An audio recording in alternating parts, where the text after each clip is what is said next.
Halo semua, Assalamualaikum warahmatullahi wabarakatuh. Saya Pak Reza. Sebelumnya kita sudah kenalan ya melalui via grup PJOK. Jadi untuk semester genap dari pertemuan 1 hingga pertemuan 2 saya akan mengajar mata pelajaran PJOK atau Pendidikan Jasmani, Olahraga dan Kesehatan. Jadi karena di pertemuan sebelumnya kita sudah melakukan perkenalan, untuk pertemuan kali ini kita akan membahas tentang senam dengan menggunakan alat. Nah, sebelum kita masuk ke materi kita, yaitu senam dengan menggunakan alat, kita akan membahas terlebih dahulu tentang apa itu senam dan bagaimana sih sejarah senam di Indonesia. Nah, untuk itu mari kita bahas. Pengertian senam. Senam merupakan salah satu olahraga aktif yang melibatkan tubuh. Seluruh anggota tubuh bergerak aktif. Oleh karena itu, gerakan senam dapat meningkatkan kelenturan tubuh. Nah, begini, ini adalah pengertian singkat tentang senam. Nah, untuk selanjutnya yaitu sejarah senam di Indonesia. Olahraga senam di Indonesia sudah ada sejak zaman Jepang masuk ke wilayah Indonesia. Pada saat itu, tentara Jepanglah yang mulai memperkenalkan olahraga senam. Dalam istilah Jepang, senam itu disebut dengan sebutan Talso. Nah, kemudian, lahirnya senam di Indonesia itu diawali pada saat Pesta Olahraga Internasional Ganevo yang pertama atau yang disebut dengan Games the New Emerging Force yang dilaksanakan di Jakarta pada tahun 1963, yang mana senam merupakan cabang olahraga yang ikut dipertandingkan saat itu. Jadi ini adalah sejarah singkat tentang perkembangan dan masuknya senam di Indonesia. Selanjutnya kita akan masuk ke materi pembelajaran kita, yaitu tentang senam menggunakan alat. Nah, pengertian senam menggunakan alat. Senam itu dapat dilakukan dengan dua cara. Yang pertama yaitu menggunakan alat dan yang kedua tanpa alat. Senam dengan menggunakan alat adalah senam yang menggunakan alat sebagai sarananya. Salah satu contohnya alat yang digunakan dalam senam adalah kuda-kuda lompat. Ada juga palang keseimbangan, kemudian alat palang gantung, kemudian tumpuan dan lain-lain. Nah, ini adalah pengertian senam menggunakan alat. Nah, di sini saya memberikan beberapa contoh gerakan senam dengan menggunakan alat. Dapat kita lihat dari beberapa gambar di atas.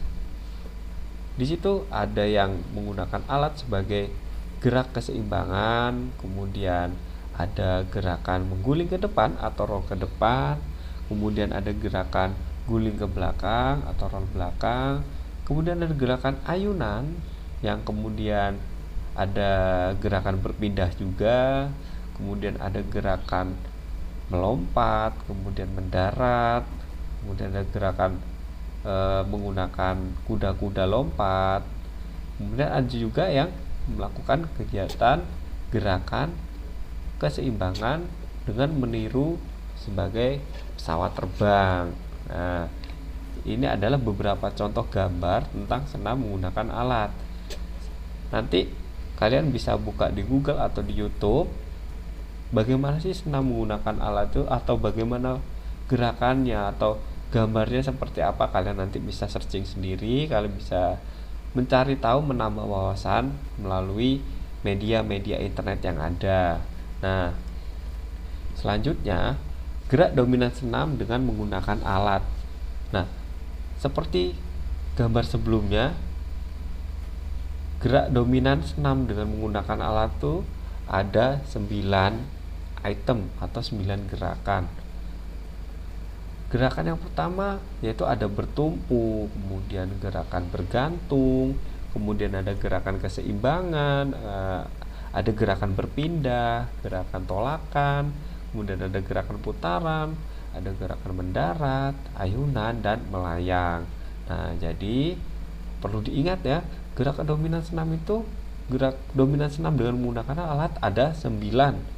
Nah, salah satunya pasti kalian sudah pernah melakukannya tanpa kalian sadari. Kalian telah melakukan gerakan senam dengan menggunakan alat ya. Nah, untuk pertemuan selanjutnya kita akan membahas tentang gerakan-gerakan dominan senam dengan menggunakan alat. Nah, di pertemuan selanjutnya kita akan membahas secara rinci gerakan seperti bertumpu itu seperti apa, kemudian caranya seperti apa, gambarnya seperti apa, kemudian atau nanti bisa disertakan videonya seperti apa sih gerakannya. Nah, untuk itu akan kita bahas di pertemuan berikutnya. Jadi, untuk pertemuan kali ini kita cukupkan sampai sini saja. Untuk pertemuan kali ini tidak ada penugasan. Nah, saya hanya minta untuk materi-materi yang sudah kita bahas sebelumnya dipelajari lagi, dipahami lagi. Nah, karena akan suatu saat akan kita bahas kembali atau kita ulangi lagi dalam bentuk latihan soal ya. Jadi, untuk pertemuan kali ini kita akhiri sampai sini dan jangan lupa selalu patuhi protokol kesehatan dengan melakukan 3M. Yang pertama yaitu menggunakan masker, yang kedua yaitu mencuci tangan, dan yang ketiga menjaga jarak. Oke, jangan lupa. Untuk itu pertemuan kali ini saya akhiri. Wabillahi taufiq wal hidayah. Wassalamualaikum warahmatullahi wabarakatuh. Sampai berjumpa lagi.